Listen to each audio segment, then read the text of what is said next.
Somewhere I Belong, Chapter 5, Recovery, Part 1. Back in Canterlot Castle, Luna and Celestia were going through every book at their disposal, while Discord lounged on a couch. He snapped his fingers and materialized a colorful drink with a toothpick umbrella sticking through an orange slice. I already told you to. I've been through every book in here and found nothing, he said as he sipped his drink. There has to be something in here about humans, Celestia said as she breezed through another book. I hate to say it, Tia, but Discord has a point. We've been in here for days, and I have found nothing about him or his kind, Luna said as she threw another book into a massive pile. Well, there is one place we haven't checked yet, Discord said as he got to his feet. No, you are not allowed in the archives, Celestia said as she frowned. All I'm saying is we haven't checked there, and why would I be interested in old magic? I already have all the power I need, he said as he made the couch disappear. Celestia shot a nervous look at her sister. It's not a bad idea, Tia, and if Discord does get out of hand, we can certainly handle him. Discord gulped at the thought of becoming a lawn ornament again. Celestia let out a sigh and looked at the god of chaos. Very well, we will check the archives next, Celestia said as she levitated the pile of books and put them in their proper places. Her concentration was broken as a piece of parchment appeared before her. She opened the letter and let out a small gasp. What is it, sister? Isaac has been badly injured. Luna looked at her sister with a raised eyebrow. Will he be all right? Yes. Twilight said that he only has a broken leg and some minor internal bleeding, she said as she made the parchment vanish. She began to walk towards the door. Where are you going? Discord asked. We are going to see him. We? Yes, all three of us, she said as she looked at Discord. You brought him here. It's only fair that he meets you. Discord rolled his eyes, and he followed the White Princess, with Luna close behind. He looked at the pilot to see him moving his index finger in a circular formation. Isaac nodded to the others, who put on their helmets. Okay, we're at the drop zone. Remember, stay together, and we'll meet up at the hotel later on, he said as he flipped the face shield down over his face. The others nodded and got to their feet. Okay, Geronimo, Isaac yelled as he jumped out of the plane. He opened his wingsuit and began to soar through the sky. He looked up to see the other 6 people fall out of the plane and follow him. As he passed the cloud barrier, he noticed another person was neck and neck with him. He focused on the woman's hand. That was trying desperately to pull the parachute cord. He saw her hand jerk outward and saw that the cord was malfunctioning. She began to scream in terror as she saw the ground becoming clearer. Isaac leaned to the right and outstretched his arm for her to grab on. She quickly wrapped her arm around his as he pulled the parachute cord. He felt a massive jerk and began to float to the ground with ease. He looked down to see that the woman was holding on to him for dear life. Isaac focused on the wind patterns. A massive gust coming from the west made his chute turn rapidly. He quickly looked down to see that the woman was now clutching his legs. As he tried to reach for her hand, the chute dropped in altitude and began to spiral out of control. Isaac put his hand back in its proper place, just as another gust of wind crashed into the two. The woman's grip loosened, and he felt her arms slide down to his ankles. Isaac looked down with tears in his eyes, and another gust of wind hit them. He saw her pale blue eyes for one final second, before her grip failed and disappeared from his sight. Isaac woke up in a cold sweat. He looked around the room to see a white ceiling and a sterile hospital room. Isaac turned his head to see that he was in a white-tiled hospital room, with the sun pouring through the window. Again with this? He thought as he tried to move his body. A small wave of pain washed over him as he sat up. He looked under the covers to see that his right leg was in a cast and that there were several bandages on his chest and stomach. What the hell? Isaac put his head back on the pillow and stared at the ceiling in boredom. Was it all a dream? He thought as the door opened to reveal a woman with snow-white fur covered by a white nurse's outfit. Her mane was tied into a bun and was holding a white nurse cap with a red cross stitched into it. Oh, good, you're awake, she said with a warm smile. Nope, not a dream, he thought to himself. Where am I? He asked as he looked at the mayor. Ponyville Hospital. You were brought in yesterday afternoon by Twilight. Right, now I remember. How's my leg, Doc? Well, firstly, I'm a nurse. Nurse Redheart if you want. The bone itself is healed, but it needs to be immobilized while the spell completely takes effect, she said as she looked at the chart. How long will that take? It should be done by this afternoon, but we'll keep you overnight just to make sure that there aren't any complications. This is the first time we are performing this spell on a human after all.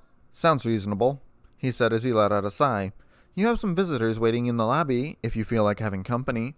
Who is it? Twilight, Applejack, Rarity, and Pinky, she said as she reached for the door. Sure, send them in. I'll get them for you, she said with a smile. Isaac laid back and let out a sigh. The door opened to reveal the 4 mares, with smiles on their faces. Isaac, Pinky said as she hugged the human in a bone-crushing hug. Pinky, can't breathe, he wheezed out. Oops, sorry, she said with a sheepish grin. How are you feeling, partner? AJ asked as she put a hand on his shoulder. Can't really complain, all things considered, that is, he said as he looked at his leg. Still, it must have hurt, Twilight said as she looked at the cast. It's not the first time I've broken a bone. What were the other times? Applejack asked. Fights, work accidents, stuff like that, he said as he shrugged. I'm impressed that your doctors were able to heal me this fast. It usually takes months for a bone to heal on its own, and even after that, there's a ton of physical therapy to go through. The doctors back in my world would make a killing, he said as he stretched his arm. Twilight reached into her purse and pulled out a book. I figured you could use something to pass the time. It's an adventure book. I thought you might like it, she said with a sheepish grin. Thanks. I thought I might go crazy with boredom, Isaac said as Twilight handed him the book. Daring Do and the Quest for the Sapphire Statue. Looks like an Indiana Jones spinoff, he said with a chuckle. A what? Nothing, it's a human thing. Rainbow recommended it, and she was cut off as Isaac cracked his neck in frustration. Look, I know you're upset with her. Upset? I almost died because of her stupid prank, he bellowed. She didn't know the pill would wear off so quickly, and stop trying to defend her, Twilight. You know I'm right. I'm her friend. What do you expect me to do? Let me ask this. Has she ever done anything like that to any of you? He asked as he looked at the pack of mares. That's what I thought, he said as he laid his head back on the pillow. I know that she'd never do it on purpose, but that doesn't change the fact that it was her screw-up. Now listen here. The farmer was cut off by a blinding light filling the room.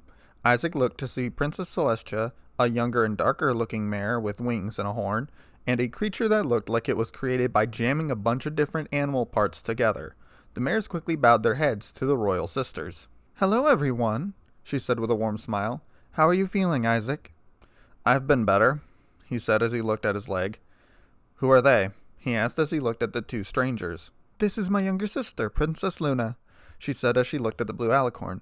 It's a pleasure to meet you, she said with a smile. Your Majesty, he said as he gave her a nod. What about him? This is Discord. He's the one who brought you here. He looked at the creature with a raised eyebrow. I don't mean to offend, but what is he? I'm a Dracoquis, and I'm the god of chaos and disharmony, he said as he approached the bed. I've never heard of a Dracoquis before. If we may ask, what happened to you? Luna asked as she looked at the wound. What a coincidence. We were just talking about that. Twilight's eyes shrank at the thought of Rainbow in a prison cell. I was climbing a building and I fell off. He lied. The mares looked at him in confusion. Why in Equestria would you be climbing a building? There's this sport back in my world. It's called parkour. It's like racing, with a ton of obstacles in your way, and the competitors have to find different and creative ways to overcome them. Do these obstacles include buildings? Celestia said as she raised an eyebrow. Most of the time. You humans are crazy, Luna interjected. Oh, you don't even know the half of it. And what's life like without a little bit of crazy every now and then? I like this guy, Discord said with a smile. Don't get any ideas, Luna spat at the creature. Enough. The point is that our guest is all right, Celestia said as she looked at the human. How goes the progress on getting me back home? We're still looking. Our next search area is the archives, Luna said. Excellent. Don't let me keep you then. The sooner I get home, the better. Goodbye. I will send Twilight a letter if we find anything, and please try to be more careful, she said as her horn glowed and the 3 figures vanished from sight. Twilight and the others looked at the human with a dumbfounded expression on their faces. Why didn't you tell the princess the truth?